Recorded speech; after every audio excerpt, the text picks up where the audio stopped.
So usually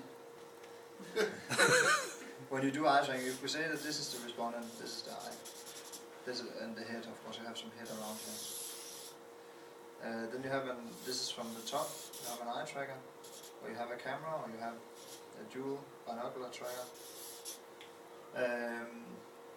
And then usually you would have some infrared beams around in the eye tracker. And what you really track here is you detect the pupil. You can either detect the pupil like a bright illumination, or with a dark pupil where you have the beams from the side here, putting a light into the pupil so you would have no reflection here.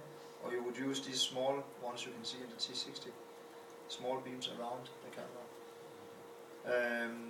And that depends really on what type of individual you are, if you are brown-eyed or if you are blue-eyed.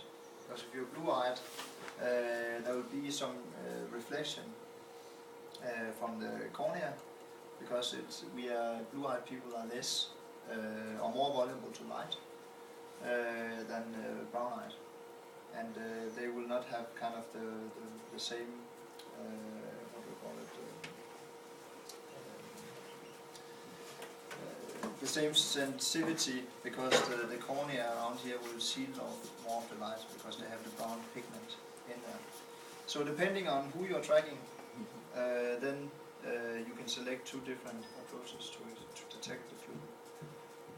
Then how the XY coordinate set is determined is to find the angle to the tracker. You have the distance to the tracker. And by having the angle and the distance, you can do a triangulation.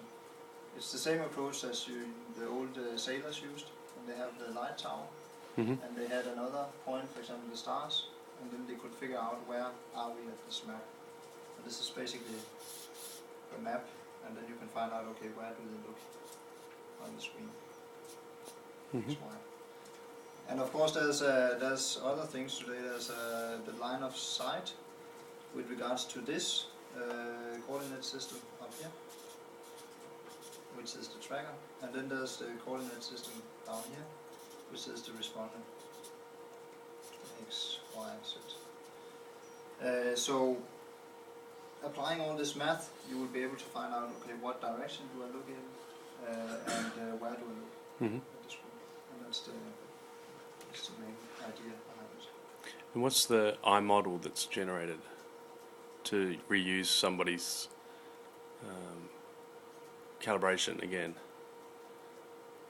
That depends on the system. Oh, okay. I would say, because that's of course some of the proprietary knowledge Toby would have, SMI would have, and ASL would have, how they actually do the calibrations and how they do the implementation in the system.